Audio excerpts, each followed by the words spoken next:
Okay guys, today is part 2 of why do I try to do the right thing and it never seems to matter? Stay tuned.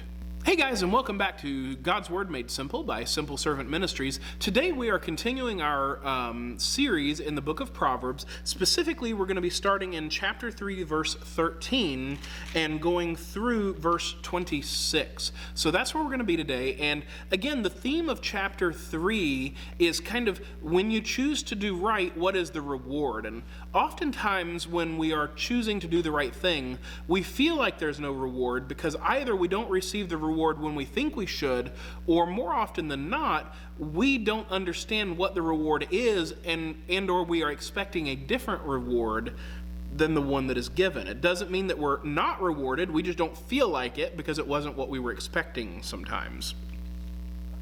So let's begin in chapter 3, verse 13. And we just finished the section on God disciplines those whom he loves. How blessed is the man who finds wisdom, and the man who gains understanding. For her profit, remember in Proverbs, the word wisdom is personified as a female. So let me back up, okay? How blessed is the man who finds wisdom. And also remember, Solomon is writing to his son. I said this in all the previous videos, and I'm actually just doing one really long recording session, which is why my shirt hasn't changed in the last however many videos. So I'm just recording this all at once, and then I'm going to have to edit and go back and upload it on different days. But so remember, Solomon's writing to his son, wisdom is personified as a female. So let's go back, verse 13. How blessed is the man who finds wisdom, and the man who gains understanding, for her profit is better than the profit of silver, and her gain better than fine gold. See, if you get paid once for something, that's it. But if you can get paid in such a way that you are constantly being paid back, that is much better, right? If you're talking about investments, what you want from investments is compounding interest on any kind of a static savings, right? You want interest that builds on itself, and then you earn more interest on that interest. If you just get paid a tiny little fee once a year, that's not much. But if you take money and you have investments, and I wish that I did, I'm not there financially, but I understand the concept of compounding interest. So you gain a lot more than what seems obvious sometimes by doing it that way. So her profit is better than the profit of silver, and her gain better than fine gold. She is more precious than jewels, and nothing you desire compares with her. Now, why would this be so important? Well, a couple of things. One, it's always important. All of us need to hear this. But Solomon had a glorious kingdom. This was the golden age of ancient Israel. And his son likely would have felt a need to make a name for himself. So he is telling his son right now that all the riches don't really matter compared to gaining wisdom. And remember, Solomon became so wise because he showed wisdom in asking God. God said, Solomon, what do you want? He said, I want wisdom. God said, okay, I'm going to give you wisdom and more, right? So Solomon understands the difference between a short-term gain and a long-term profit, okay? Anybody in business, you understand exactly what I'm talking about there. Anybody else, you should be following that, okay? So nothing else compares with her. And by the way, there's a beautiful song about that. Verse 16, long life is in her right hand. In her left hand are riches and honor. And we would say two sides of the same coin is how we would word that. Her ways are pleasant ways, and all her paths are peace. See, when you have wisdom, when you can, and don't misunderstand me, I'm not talking in the mystic sense of the mystic or psychic sense of seeing into the future. But when you are able to operate with wisdom, you are able to, with relative accuracy, predict that the outcome. If somebody takes actions X, Y, and Z, you are able to fairly accurately predict the outcome of those various decisions. And that's just something you gain when you gain wisdom, is the ability to do that. In counseling, I've had people tell me that I'm a mind reader. And I am an intuitive person, But I'm not really a mind reader. It's just that I have the experience, and God has blessed me with a measure of wisdom. I'm not sure how much, but he's blessed me with a measure of wisdom in being able to understand that if X, Y, and Z is happening, then I can fairly accurately predict the outcome that is going to be produced by those things. And kind of the same thing with the mind reader comment. If the person is saying A, B, or C, then D is the logical conclusion to the thoughts that they're forming, but they may have never experienced those emotions or thoughts before. So I already know in this instance, in this example, I already know where they're going because they're tracking on a logical path that they have never happened to go down before, but that I, through counseling and the blessing of God, have been able to understand that path before they have been there. So all her ways are pleasant ways, and all her paths are peace. When you can predict with relative accuracy, again, general truths in the book of Proverbs, not universal truths, but when wisdom allows you to predict with relative accuracy the outcome of various things, one, you don't get caught off guard as much, and that brings a sense of peace. But two, when you are caught off guard, you have enough other experience and wisdom to fall back on that you can process more in real time, and therefore you don't need to be afraid or upset because you already know, even though this may be new to you, you already know how to handle the circumstances based on other things that you have been through. Verse 18, she is a tree of life to those who take hold of her. This kind of harkens back to Psalm 1. And happy are all who hold her fast. The Lord by wisdom founded the earth. Now we're getting into an even more direct analogy to Jesus. So John chapter 1, if you haven't seen the first proverb video, why are you watching this one if you haven't seen the first proverb video? Go back and watch the first one now, and then come back and watch this one. Okay, now that you're back after you've watched all those other videos, I hope, right? But in John chapter 1, we learn that there is an analogy being made to the Logos, the Word, which is Jesus in John chapter 1 in the New Testament, right? Verse 19 is now confirming what I was talking about. The Lord by wisdom founded the earth. Now this is the generic sense of wisdom that Solomon is using here.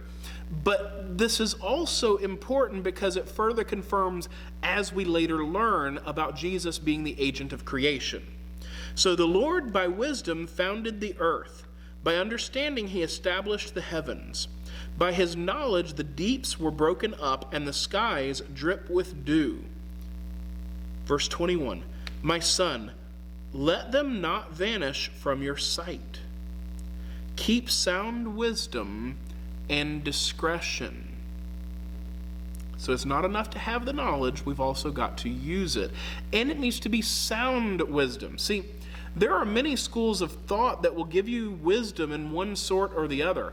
I have had people that are considered wise give me various instruction in business, and in only the realm of business, what they were saying would have been wise. But had I listened to that in isolation from the wisdom overall, it would have hurt my family in some of those instances. So the question is, which wisdom are you listening to? The wisdom of the world that only focuses on the need of that moment, or the wisdom of God that focuses on all of creation, who God is, and everything about your life? It is a choice which version of wisdom you want to listen to. So that's why he says, keep sound wisdom and discretion. So they will be life to your soul and adornment to your neck. Then you will walk in your way securely, and your foot will not stumble, which I just talked about in the previous verses a few moments ago. I just talked about how when you learn to live in light of wisdom, and guys, I haven't perfected this, by the way. I mess up plenty. But when you do use wisdom appropriately, the way that we're talking about here, generally your feet don't stumble, because again, you already understand what needs to be done and how to process the information and the circumstances that are happening. Verse 24, when you lie down, you will not be afraid. See, how many people are on drugs to help them sleep because they're worried about everything? See, when you're able to operate in wisdom, you can lie down and not be afraid, because that's usually when our minds rest, and that's usually when we start thinking through our day and circumstances as we're trying to go to sleep, right? So that's why the analogy is here, talking about when you lie down. But it says, when you lie down, you will not be afraid. When you lie down, your sleep will be sweet. So not only will you be able to get to sleep, but you will also have sweet sleep. In other words, you're not going to be plagued by nightmares and worry and torment. You're not going to be waking up in the middle of the night because you're thinking about stuff. You're actually able to receive literal rest. But when you're trying to do things in your own power, your brain is not going to be able to let go of that worry and that fear. Remember in one of the previous videos, we talked about how the dread of evil, right? It's the anticipation. We spend so much time mulling over the possibilities instead of allowing wisdom to wash over and guide us and show us what we need to do. Verse 25. Do not be afraid of sudden fear. Again, I just talked about this a few moments ago. I guess my rant a few minutes ago was really getting ahead of myself in terms of the text of this proverb.